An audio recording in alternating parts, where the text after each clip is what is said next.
Hello there, and welcome back to War Thunder to the amazing PT-76-57. And you get two gameplays in a row, just a little bit of cutting here and there, and in good Napalm fashion, I screwed up hilariously. Why? Because I absolutely didn't see this guy just before I actually ran into him.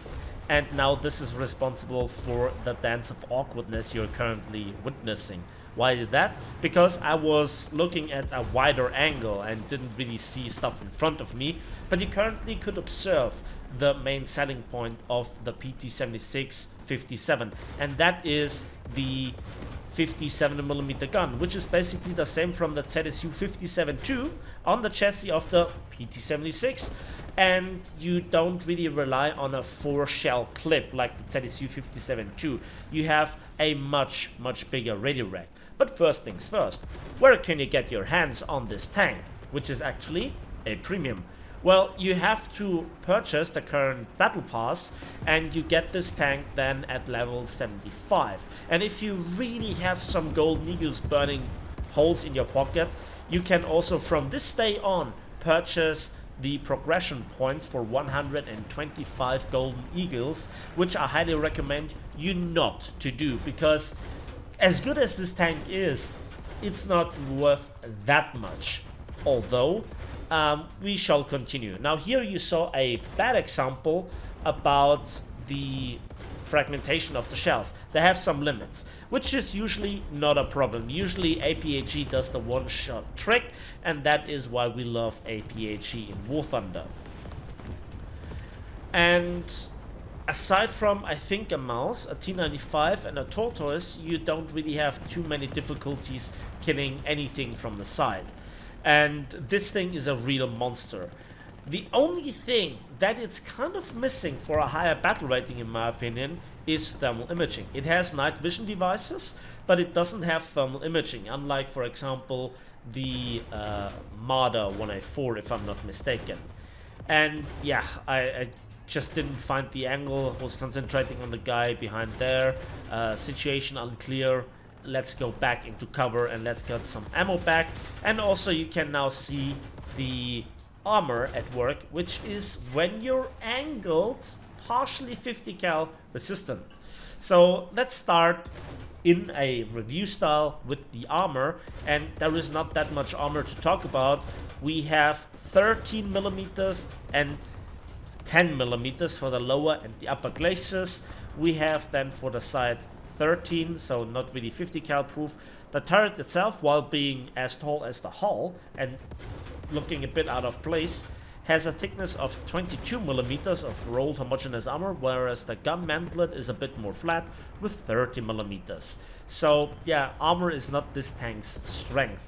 Let's talk about the mobility. 60 kilometers per hour forward with a still respectable 18 kilometers per hour in reverse, neutral steering, and a horsepower to ton ratio of 20. For a 15-ton tank, you have a 300 horsepower strong engine, so not really bad. And there you could see the results, but because this being a test drive, the extra civil lines do not apply, so it would be significantly more in the region of 90 or 100,000 civil lines.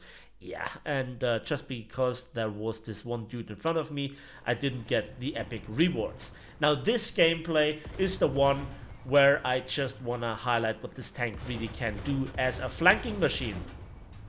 Beautiful blow up. And there you could see something, and that is the armament, more precisely the scope. The scope gives you this awkward feeling that something is really close, and despite the muzzle velocity of what was it, 1,000 meters per second, you then have big problems to really hit the target at range. But don't worry, because this thing is Russian, it gets a laser rangefinder. Yeah, I'm not joking. It gets a laser rangefinder, and that is really cool. Then there is the first stage ammo storage. You get 20 rounds in the ready rack, so it's 19 plus the one in the breech, and they are partially clip fed, so you reload always 2 at once. And the ammunition at the bottom of the vehicle is really nicely placed. You gotta admire the art department there. So what are we actually firing at the enemy? Well, it is APCBC rounds with a penetration value for the BR-281 of 151 millimeters at point blank range, and at 1000 meters still 114 millimeters, and a bursting charge with a TNT equivalent of 20 grams. So, you know, it's amazing without hash, without heat, without APFSSSDS, you know? This is good old APHE action, and I love it. I cannot tell you how much I missed this, how nice the interruption for the grind was, and yeah, I just sniped a Horton 229. Beautiful. Can't get enough of this. So, is this overpowered? I think it really has some problems dealing with tanks from the front, because even though you have a full stabilizer, laser rangefinder, and a high rate of fire, you know, versus proper armor, well, you kind of can't kill a Tiger 2H from the front. I mean, you can disable it, you know, hitting the gun barrel, the muzzle brake, and also the tracks, etc. Immobilize him, drag to the side, nuke it. But, you know, it's not like the other light tanks at around this battle rating that just neglect armor completely. And I think that's one of those character pieces that I absolutely love. This, where you really need to think how you engage the enemy, where you deny an entire flank if they are not aware of you. But one tank can absolutely ruin your day if he's aware of you. So I absolutely love this tank. I absolutely love it. Completely, absolutely. I'm an absolute fanboy to this thing, and I absolutely can see this being a meme vehicle of choice at higher battle ratings. Because that high rate of fire that you're just seeing, which is rated as 0.5 seconds, yeah, that's quite a lot. Now, the other gun characteristics are the following. You have a gun depression of 5 degrees, typical Russian standard, 35 degrees of elevation, which is really nice. And then you have a turret rotation speed, so let me just look it up, of 35 degrees per second for a fully trained ace crew, and also 35 degrees per second gun elevation. And that just is a very, very nice overall package.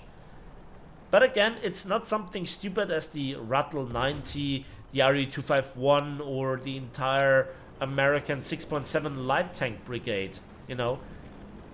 This is kind of what a light tank should be. Oh, hello there. We both didn't see each other. And that's a double ace, can you believe it? So, if you have the chance to get this tank, and you really like this, yeah, enhance the World War II feeling, I'd say. If you love APHE, if you love to troll at higher battle ratings, this is a meme tank of choice, I'd say. This is absolutely enjoyable. Believe it or not, I say it here, you can quote me, I had fun in War Thunder. And so with this positive energy, we're about to end this battle, and I'd say let's have a quick look at the post-battle results, shall we?